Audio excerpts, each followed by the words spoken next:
An important belief that the NEP was crafted with is the belief in convergence, a convergence between industry and academia in an attempt to bridge a systemic gap that we have witnessed over the past few years.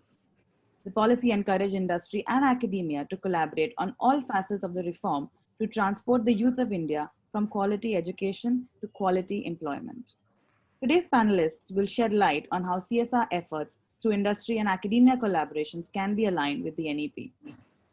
To chair this session, I would like to invite Mr. Suresh VR, Senior Vice President and Country Head, HR at Bosch India. Mr. Suresh is an engineer from the Mysore University and is a homegrown product of Bosch with 34 years of experience. Starting as a technical management trainee, he has worked in different functional roles in R&D, manufacturing, head of quality, and plant manager for the Bangalore plant and head of operations. He is currently the CHRO for Bosch India with 10 different legal entities. Thank you for joining us, sir. Our first speaker for this morning's panel is Professor O.R.S. Rao, Vice Chancellor at ICFAI University in Jharkhand. Professor Rao has over 45 years of experience in industry, academia, and applied research. He has been associated with setting up and growing a number of institutions in India and abroad. Professor Rao has also worked with senior roles in reputed organizations such as HCL Technologies, NIIT, and the GMR Group. Thank you for joining us, Professor. Up next, we have Ms. Rumi Malik Mitra, Leader, Strategy and New Initiatives, India IBM CSR. In her current role, Ms. Mitra is driving strategy and partnerships to introduce global programs in India with a focus on digital platforms for learning. In her previous role as the head of CSR for IBM India and South Asia, Ms. Mitra was leading the CSR function and was responsible for designing and executing the India portfolio. Lovely to have you, ma'am. Our third speaker for this panel is Mr. Dipan Sahu, Assistant Innovation Director for the Ministry of Education's Innovation Cell, AICTE, New Delhi.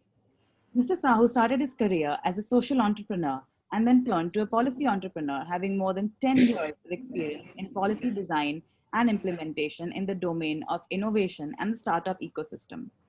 He is working on a mission to make Indian higher education institutes innovative and entrepreneurial through conducive policy interventions.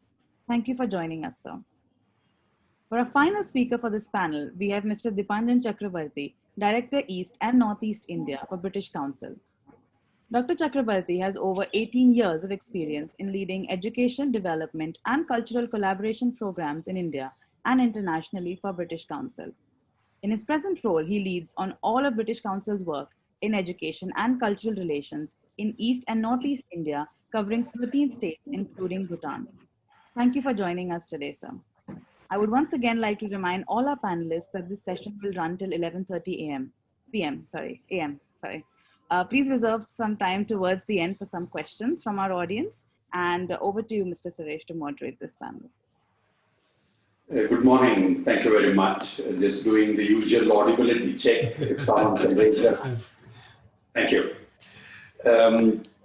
Thank you, CSR Box, for this wonderful opportunity to engage with my distinguished panelists from the industry, academia, international agencies like the British Council, and of course, the Government of India. The topic is very relevant, as you already mentioned, that when we now need to actually get into action to implement the new education policy from the Ministry of Education released just a few months ago. Industry and academia both have their unique strengths to contribute to this wonderful nation building effort. I must say that not much, unlike the developed countries, is happening in a large scale in India in fostering and really utilizing this collaboration potential. But on the positive plane, it gives us tremendous opportunities. And that's the part that I would request the panelists to really bring out in this session. The new education policy offers one more great opportunity for bringing in more focus on skilling, which again was well utilized by many nations coming up. I mean, I work with a German company, so I can speak with some experience on how vocational training and skilling has played a tremendous role in building up the economy, which again is a great potential in India, which somehow seems to be running more after degrees than actually respecting the potential of skilling. And the policy really manages a larger ecosystem in order to support this endeavor. Lastly, I'd say this is a great opportunities for corporates who are also learning to spend CSR funds in a meaningful manner to really put the money where it matters, that the results can be seen in a relatively short time, thanks also to this collaboration opportunity. So I must say I'm quite delighted that I have the chance to chair, and I look forward to also learning from the distinguished co-panelists that I have.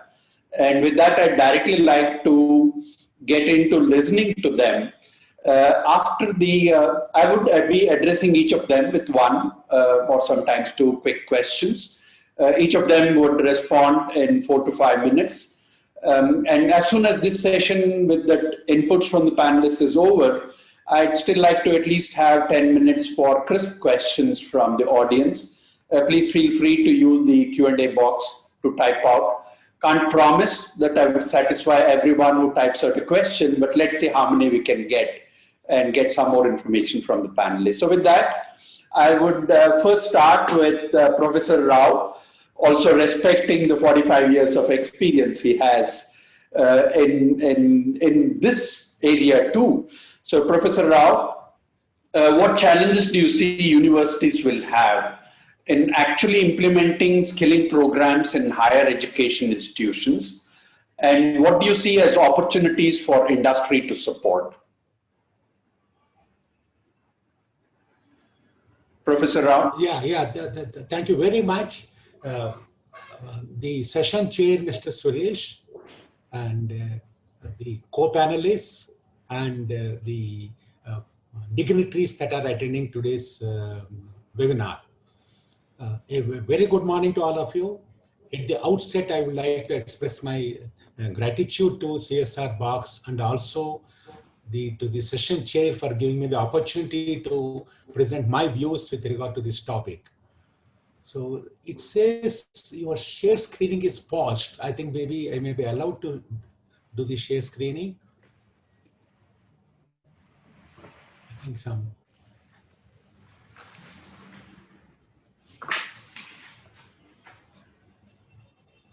So are you able to see my screen?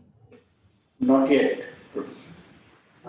It says, your share screening is paused. I think, yeah. So now are you able to see this? Not yet. Professor, my suggestion is sometimes technology plays towards. If you just go ahead and give us the. I think I'll just go ahead with this. There is no problem at all with that. So sometimes the technology has its own place, its own influence into that. So essentially, like as far as the challenges and problems of the education is concerned, they share the same. So I think let me do again. I think So, yes, now it's visible. Yeah. I think yeah. So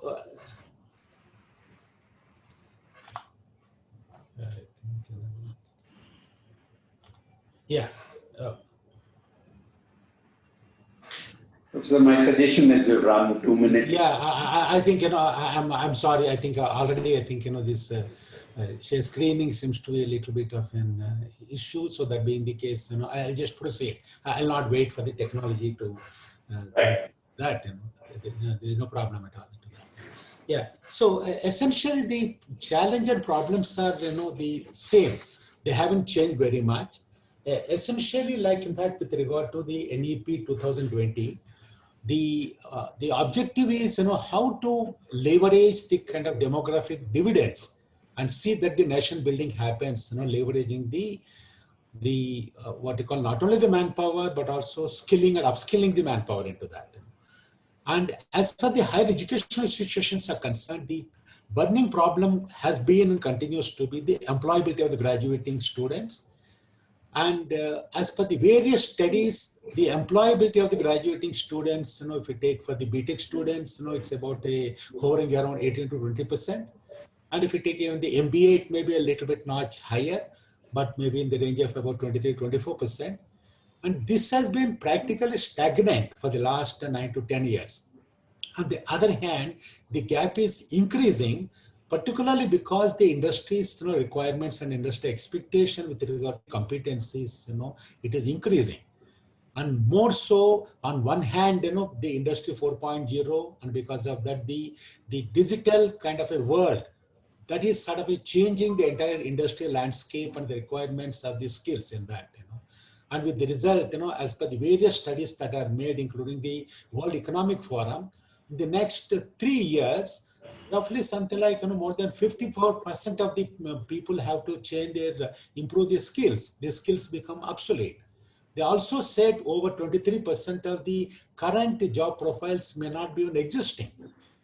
And added to that, in the COVID-19 times, and this sort of a digitalization, the pace has increased. And with the result, nowadays, the various companies advertise and say that they are looking for not just industry ready, digital ready students they are looking for. So that's where there is a gap, and this gap is increasing, and it is likely to increase a lot more into that. And sort of what are the reasons for that? One is the industry relevant curriculum that we need to have, and curriculum, of most of the universities, I'm not referring to the premier universities, by and large, the curriculum has remained, it has not been keeping pace with what is required by the industry. Second is with regard to the lack of hands-on skills by the students. While they have got knowledge, they must know how to deploy the knowledge in a job situation. Third, as important or more important, is the soft skills. There is a specific problem with regard to mostly for India and more so for the urban and the rural India. It may not be so much of the case, with regard to the metro area. Then what is the support needed from the industry? The industry and education, if you ask me, I think they are part of the same value chain. And today, the industry requires some skills and talent, to build their business, to grow the business. And as far as the education is concerned, they need to produce, the employable students. So that being the case, there is need for a symbiotic partnership between industry and academia. It's not just one time or a piecemeal. Today, what happens is the industry comes to the education, whenever people are required. Similarly, the education goes to the industry whenever campus placements are required. On the other hand, there needs to be a continuous relationship between the industry and academia. And yes, what does it entail? What are all the components out of that? The first thing is, like, as I mentioned, the jobs are changing, skills are changing. So this being the case, there is a need for industry involvement in designing or redesigning and reviewing and revamping the entire curriculum. And that is something Professor, that's most important. And, Professor, I just interrupt on that note because that's the right cue. yeah, Maybe we come back to you during the Q&A session, pardon me yeah, on this. yeah, Maybe we just listen, you gave me the right cue on industry and the role it can play. So yeah. I'd like to pose a question to Rumi from IBM, from the CSR, who leads the CSR team and also has a wide experience in other countries, especially USA. Rumi, first question very quickly. How do you see universities working more closely with the industry in India, especially in the background of the direct exposure that you had to the US, where applied research happens in universities supported very strongly by industry? Thank you very much, Suresh, and thanks to the NGO Vox team for inviting me here. Um, Taking your first question, I think there has been a lot of economic and sort of factors, business factors that has probably led to a steady rise in synergistic partnership between industry and academia. While you may say that there has been strong partnership models already in place in the US and UK and Canada and Singapore, but I think India is also catching up fast, and this is more so because the benefit of these partnerships, as both parties realize, can be transformative. But for them to be transformative, I believe there is a shift in thinking and sort of focus on research from research to more applied research, as we are talking about. Today when we look at research, I think research needs to probably focus more on the commercial viability and real world application, taking into account the development in the business, the evolving developments in the business spheres. So if we are able to do that, then I think industry can provide the relevant contextual understanding within which academics can frame the problems and the hypothesis. And as Professor Rao has already indicated, I think what is the challenge right now is, while an industry and academia realizes the need for collaborations, there is probably less opportunities to expose each other into really the domain expertise that each hold. So I would say, as an action area, we are moving in the right direction of synergistic partnership, but there needs to be more exposure to each of the world so that they can speak to each other and research can really lead to action or business changes on ground. Um, I'm very interested to bring in the concept of national education policy out here. And I think I'll leave with that thought that national education policy has actually laid out strong grounds for industry and academia to collaborate together.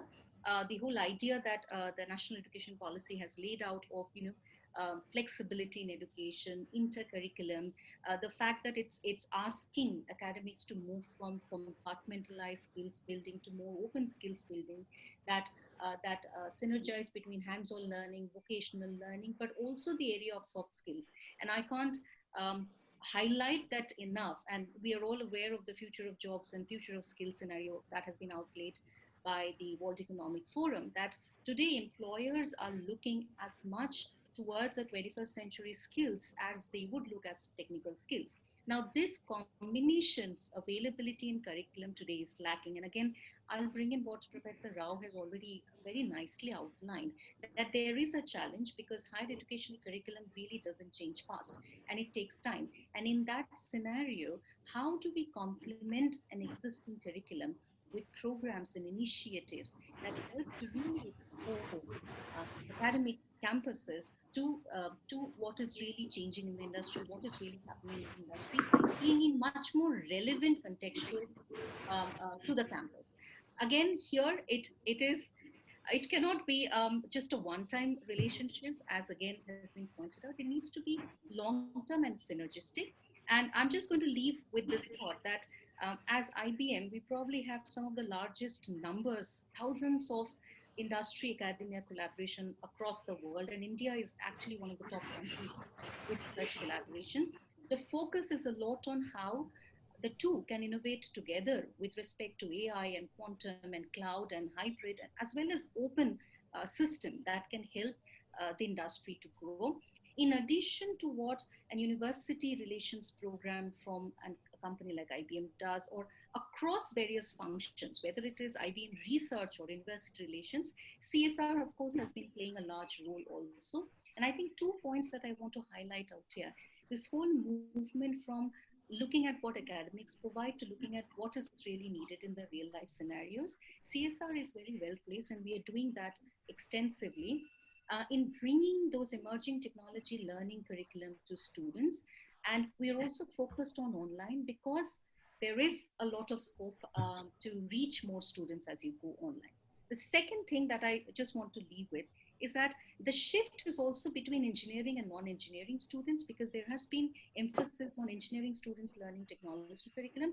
I think we've moved in a phase where 90% of the jobs are going to be impacted by technology. Hence, whether it is commerce students or humanities students, everybody needs to be equipped with those relevant skill set. And that's where I think CSR can play a big role in democratizing the process and making access possible.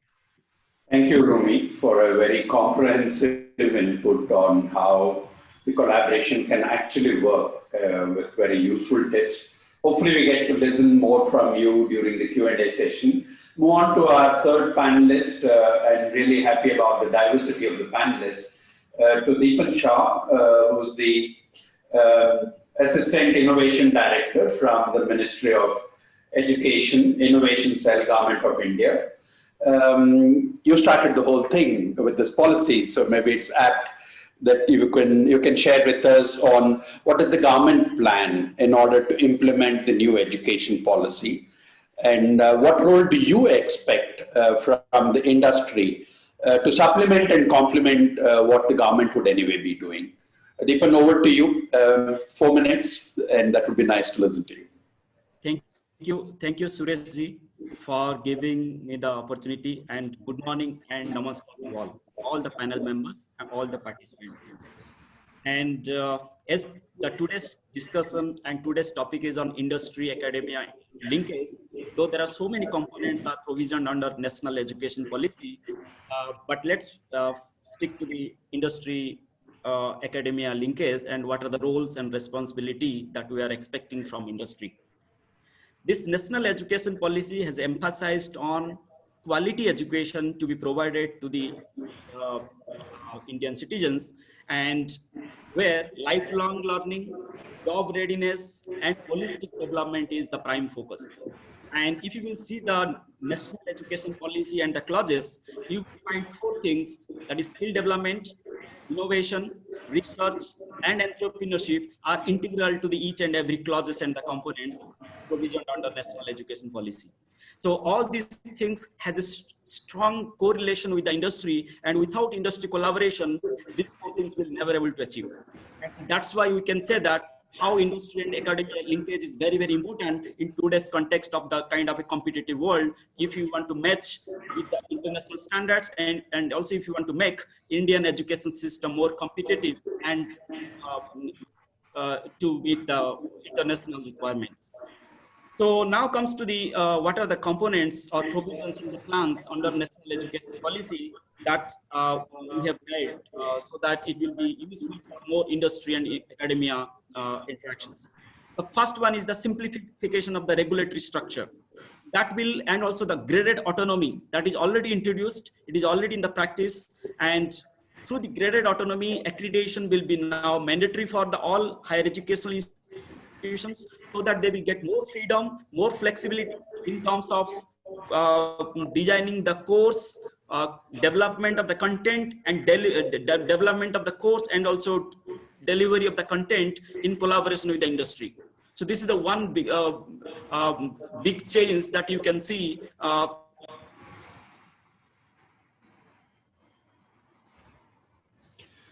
Deepan, you're not audible. I think he's got a problem with his the internet connection. Connection, some problem. Yeah. Pardon me for this. In order to utilize the time, I would come back to Deepan when he gets back to us, but probably I move on to Debanjan Chakrabarti, who's Director East and Northeast India of the British Council, a really esoteric panel that we have. Namaskar. Can you hear me? Yes, Debanjan. Quick question to you, Debanjan. Partnerships with international organizations like yours can help upgrading the standards and setting higher benchmarks in India with the exposure that you have to global benchmarks. So based on your experience, would you like to share what kind of thing could work for the challenges that we face in India? Thank you, Suresh, and thank you, CSR Box, for organizing this wonderful conference. This is a very critical year, and one of the things that we have learned during the pandemic that academia and industry interactions work. And a prime example of that is the Oxford AstraZeneca vaccine that we are looking forward to here in India, one of the major vaccine initiatives in the world. And I think the pandemic has done 2 things, and it's quite interesting that the national education policy has come to us during this very difficult phase in world history. The second thing that the pandemic has done is it has pushed education into the digital revolution that education systems all over the world, particularly in India, were teetering on for a long time. So that disruption, I think, is quite interesting. And the National Education Policy lays out, it's a very visionary document. It lays out the framework for many of the challenges that India, which is the world's largest school education system, and increasingly poised to become the largest higher education system. We have 130 million people under the age of 23 studying in our institutions. So with regards to the partnerships question, Sureshji, one of the flagship programs that British Council has in India, and we've been here in India for over 70 years now, is the UK India Education Research Initiative. And that has run for over 14 years. It has triggered research collaborations, over 25,000 academic exchanges, and it has resulted in the publication of over 2,000 research papers, collaborative research papers between UK and Indian institutions. This flagship program of ours, the UK India Education Research Initiative, UKERI for short, is a bilateral research program supported by Government of India, Department of Science and Technology in particular, and the UK government. Now, within UKD, there are a number of strands. Some of them are geared towards the skill side of things. And one of the most important part of the program, which is currently going on, is the Higher Education Leadership Development Program. And that will impact over 230 higher education leaders. And leadership matters. And I think one of the key and a pivotal point of NEP is looking at that aspect of how education ecosystems work. And I really take heart from what Rumi was saying earlier, that it really breaks down. The NEP tries to break down the silos in which education operates, both in terms of disciplines, but also brings in a lot of fluidity in how we learn. So I think that is quite important. The other very interesting facet of the national education policy that we are looking at very closely from British Council, and I will also urge everyone tuning in to consider it quite closely, is its provisions for school education vis-a-vis languages. It talks really progressively about the role of mother tongue based education in the foundational years of learning, and that really is absolutely vital to transform India's learning outcomes in the school system. And it is very progressive because it also says, the national education policy in section 4 clearly says that it requires English coming in gradually from class 8 onwards, particularly in the teaching of science and mathematics. And I think this has great sort of implication in transforming India's approach to education. I think one of the things that British Council gets accused of often is that we fly the flag for English medium instruction. And that is not the case. We support multilingual education and mother tongue based education in the primary stages of education. And that really sets the foundation for other language acquisition, including English. So English does have a very big role to play, but I think we shouldn't overplay the role of English. And I think this is where NEP is quite disruptive and in a very progressive way. I'll stop there and look for questions both from the panel and from audiences.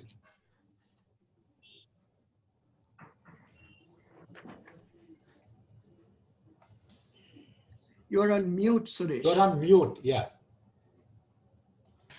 A common mistake. Devanjan, thank you for being a modern panelist, adhering to the signal and giving some time. I would just like to check if Deepan is back. He did message me that he's back, but I don't see him. In case, Deepan, you can hear us. Just a quick I joined. Sorry for the inconvenience. Yeah, not an issue. Deepan, another 2.5 minutes, if you can. You're talking about enablers, what the government is introducing in terms of simplification, graded autonomy. So if you can just continue from there for another 2.5 minutes. So I mentioned about the simplification of the regulatory structure where graded autonomy is to be given to the institutions with more freedom and flexibility. And second one is that there will be the differentiation between the private and government will be removed, so that private institution will get access to the research fund of the government that National Research Foundation is going to set up, which is going to provide the funding support, mentoring, and also monitoring mechanism so that R&D expense and will be properly utilized and more outcome oriented innovations will come from the higher academic institutions with industrial collaboration. And another most important things is provision under this national education policy is that National Committee for Integration of Vocational Education, NCIVE, is going to oversee the vocational education progress in India, and they are going to come up with rules and regulation and the guidelines so that how the many graduates, though we are saying that job readiness, how to will make them more job oriented, industry oriented job skills to be acquired during the graduation and during the after the graduation. And another component is included in this national education policy is that skill labs in school level also to be introduced where local industries are going to play a major role, and they in partnership with local industries and the business houses, ITI and polytechnics, the school are also going to provide the vocational or skill certification courses to the students. Higher educational institutes will offer this vocational education in partnership with industry and NGO, and internship and apprenticeship will be also provided to the students in collaboration with the industries. Similarly, the sabbatical leaves for the faculties also will be there, where faculty can take leave and they can go back to the industry and they will come back to the academia to continue their teaching and learning career. So all these are the major provisions and the lines mentioned in national education policy, and also we see that how industry will play the major role in to implement all these provisions. Over to Suresh. Dipanjan, thank you very much. I'm sorry that there was an interruption, but you came back very well. A very wide variety of enabling measures and supporting bodies that the government is planning, with also a clear focus on vocational training, employability, and hence a direct contribution in a practical manner. So deeply appreciate what you are doing as well as the way you brought that across. The panelists, you've been wonderful. All of you together have really stuck to the time. So we now have another 10 minutes for interaction with the audience. So I was just trying to see if there are any questions which I had asked for. Once again, to the participants, if you have any question, please type it in the Q&A box. That would be more efficient than bringing you online. But since there is, I don't see anything in the Q&A box. If there is somebody who would like to, as an exception, unmute, I'm not sure if you're allowed to, and ask a question, go ahead. I'll wait for a few seconds. If not, I would like to give some of the panelists who had more to bring to the audience a little more time. So if there is any question, please go ahead and type it in the Q&A box. And Rashmi or the panel organizer, in case you're seeing the questions and I'm not able to see it, please go ahead and ask the question to us.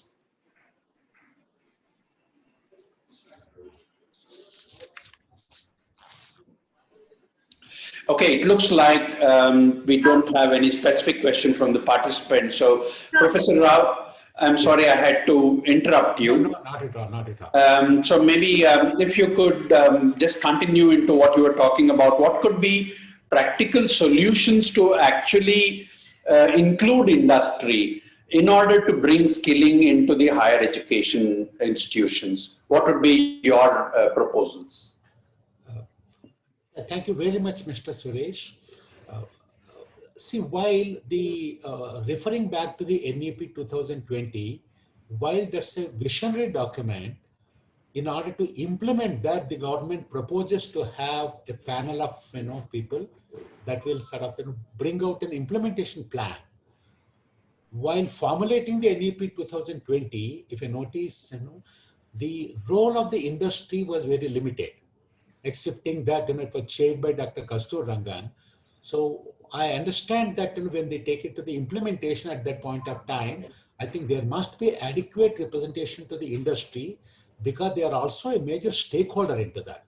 A few things in my mind is when we are looking at the updation or the revision of the curriculum, there must be sort of the views of the industry must be taken into account, because the education, the product it produces, it takes anywhere between 2 years to 4 years, or in the case of medicine it could be even 5 years or 6 years.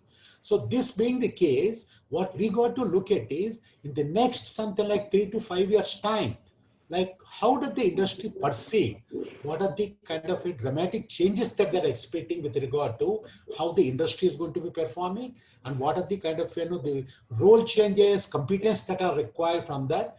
If that can be sort of articulated, that is when the education can align itself and see on how they can change their curriculum and skilling and various aspects. That is my thought. Right. Thank you, Professor. There are some questions coming in. So we are using different technology. I'm getting a screenshot on WhatsApp. Let me go ahead with that. One question is any one of the panelists. I leave it open, but one would be good. What are your views on making community engagement mandatory at higher education? Community is defined broadly, which includes all relevant institutions, excluding higher education institutions. So anyone who has some experience on community engagement as a mandatory part of higher education, quick comments, a minute. I have something Go to ahead, say. Dibanj. So actually, when we say the community engagement, it can be in the form of internship, or also you can call it is that as a capstone project. So 2 years back, All India Council for Technical Education is already introduced the mandatory internship for in the technical higher educational institutions. But recently, UGC also has made it mandatory for the other programs, and it is clearly mentioned in national education policies that every student has to go, or that internship part has to be integrated in the curriculum or in the course structure, so that every student will get opportunity to interact and to engage with the community. So when we say internship, the definition of internship also have changed, and now it has been broadened. It is not only restricted to the industry, also it can be a community, it can be a NGO, or it can be in a market, or also it can be with your self innovation or the startup or the research lab in your institute. So anything that is falls under this internship definition now, that means there is enough opportunity, enough avenues for the students to get engaged with community and come up with the innovative solutions during that engagement process. Thank you, Deepan. One more question from Aishwarya, very practical. Quick wins for skilling. So if somebody can just give bullet pointed answers, what do you think can be something that can be seen in the next 1 year, let's say? I can take that up. Go ahead, Rumi. So I think quick wins, broadly, as everybody knows, skilling needs to be very relevant, very contextual, and constantly evolving. So if you have built a curriculum and you're expecting that the curriculum is going to be relevant in 2 years' time, that's gone. So you have to constantly evolve those curriculum, which also means, and I know it's not easy for curriculum developers to be constantly in touch with industry, but you have to develop that means where you have connects to how hiring practices are changing, how new processes are evolving, what is the focus now. So in a curriculum context, that becomes most important. Also, curriculum often over focus on technical learning or a particular application learning. I think it has to move from that technical and application to technology per se. So if you're looking at cloud, look at understand what cloud is about and how cloud as a model and a business model is changing, because that can inform then how curriculum can work. And I think the third thing is skills development programs become successful if they have a hands-on aspect to it, if they have a potential exposure. And again, that said, it is not easy to create internship For example, IBM has offered 1,000 plus apprenticeship in US and in India through our CSR program in partnership with different businesses. We also offer internship to students. However, we would have loved to scale that, but there are challenges to scale. So while we say it's important, it is not always easy to convert and actually offer that many numbers. In this scenario, I think skills development program has to build in a potential of a workplace exposure of some sort that can help the student to understand, even if it is virtual, what a real workplace and what a real scenario is all about. On the other side, I think Dipan has mentioned this, but we would really look forward to government really facilitating this process to an extent where industry can offer internship and apprenticeship more easily than it is now. Thank you, Rumi. I'll take a few words from you on scaling. There's a question from Amjad Khan saying, we are yet to see the transformation of innovative technologies for public usage from the academics at scale. So again, I underline at scale. What are some of the roadblocks and what could be done to address these? That technology becomes accelerator for the transformation, especially in the area of what we're talking about, skilling and bringing it to the larger masses. Any one of you, Professor Rao?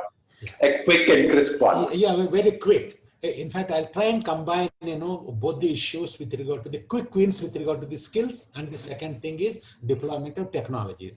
I just will take one example, that is the artificial intelligence. Artificial intelligence is invading the entire world today.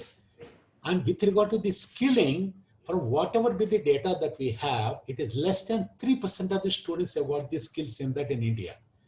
Sort of here, I have got a co-panelist from IBM, Madam Rumi, and IBM are the world leaders as far as the artificial intelligence is concerned. If this can be taken as a mission, that in the next 1 year, we are going to double or triple or maybe 10 times we are going to multiply the skills with regard to artificial intelligence. Today, the expertise available in India is very minuscule. It's all in pockets. Maybe if IBM and the government of India or the institutions, if we can put together a plan on how to ramp up these skills by 10 times, that is number one. When once we ramp up the skills as a part of it, if we can take up some community development projects, some social services projects, if we can take it as a part of it, be it healthcare, be it education, be it into the governance, if we can take up some areas that affect the common man as a part of this initiative, I think that will go a long way. And that is one kind of example where industry academia coordination can help. And if any facilitation required from Government of India, we can ask for that. Those are my thoughts. Yeah, thank you, Professor Rao. That was quick and crisp. I'd say the questions are really pouring in. To do justice, I would request the organizers that we at least try and sort out. Many of them are by name, and try and see if we can connect with the participants or put it out on the CSR Box website as answers. There's plenty of questions to deepen, especially in terms of what are the concrete facilities which are available, what grants for R&D, etc. I would not go into it. There's one interesting question. I'm sorry, I just missed who it was from, saying that there is a lot of focus coming on skilling. But what about the foundation where primary education itself is seeing a lot of dropouts? So maybe question to deepen here. Do we need to do something more than what the government is already doing, or do we need to use the industry in a meaningful manner, especially through CSR, to also ensure that the primary education, both from a quality and the people continuing to higher education, is kind of bolstered up? Maybe Deepan, some quick words from you on this. Yes, through this NEP, we set one goal to achieve universal school education by 2030, and gross enrollment ratio rate in higher education institution 50% by 2025. Now comes to the learning cycle. Actually, how our children learn. The learning cycle consists of 4 stages: perceptual learning, then conceptual learning, then prospective learning, then abstractive learning. But actually, so far the structure of schooling education is 10+2. So based on this learning cycle, the 4 phase of learning cycle at the for children, the structure of school system has been now changed to 5+3+3+4. That is as per the 4 phase of the learning cycle. And accordingly, as I said, that every school is also now focused on the skilling, and based on the different stages of the learning phase, accordingly the skill will be delivered. And now school will take care of the all efforts and the responsibility in collaboration with industry and government and higher educational institute in the nearby region. They will focus on the skilling at different stages. So this is kind of a skilling aligned with the learning cycle of the children, and having a collaboration with the different stakeholders to complement and supplement the whole process of learning. Yeah, thank you. Thank you very much, Deepan. Maybe the last question or last two questions, if you can manage. We have 4 minutes before closure. Interesting point from Meenakshi Vishwanathan, which we also keep discussing in corporates. How do we synergize what we do? And this question specifically is in terms of internships for students are kind of disjointed. So instead of that, the suggestion is, do we see a chance to target specific national problems that we want to solve? And when we give internships to students over a 4-year program or a 3-year program, ensure that different batches continue to work on the problem that would really have a quantified result on whatever it is that we want to move forward, so that we see needle movement. Devanjan, haven't heard much from you. I see you nodding. So would you like to take this one? I think the internship question is quite critical, but one thing I would like to add to that mix, the big questions that are societal in nature are global in nature as well. They are transnational issues. So they need collaborative, transnational, bilateral, multilateral approaches. So while designing internship programs, I think an element of international perspective, such as climate change, renewable energy, artificial intelligence, machine learning, these are not things that we can solve entirely on our own within India. And the more we collaborate, and I think IBM is a great example of that, a multinational organization harnessing its networks for greater good. And I think British Council also works in a similar space. We are in 110, over 100 countries worldwide, and we bring in the best learning in education systems and in higher education collaboration research on the table when we work. And I think that research dimension, even in internship, is very, very critical.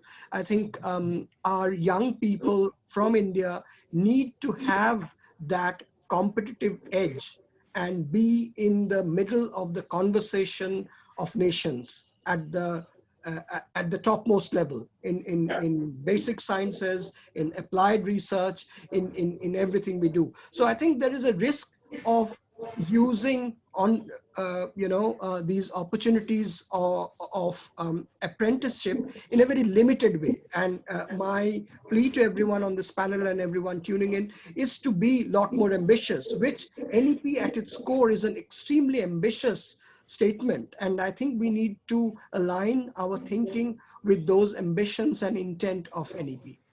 Thank you, Devanjan. So that's a very motivating statement. But we would not have the time to hear from Professor Rao and Rumi, who will be integral parts of this collaboration. The specific point also was, can we have specific themes, and the universities then somehow regulate that when different batches of interns come in, that they continue to work on that topic to move that cause forward. So I leave this thought with you. I'm sure you can move this forward. The last question of the session is a very practical question where it can have a crisp answer to, and the last word should be from the government. So I would be addressing this to Deepan. So from Alka Tomar of Center for Youth. When NEP will be enforced in the country, I'd rather use a different word and say enabled in the country. I see it as an enabler. So Deepan, over to you. Do you have any response for when will this program actually be in force as an enabler? Thank you, Sureshji. I think hope the information is with many of the participants, but let me tell you, the NEP will start from 2020-21 academic year. That is from January onwards, the pilots will start, especially for introduction of the credit bank system creation.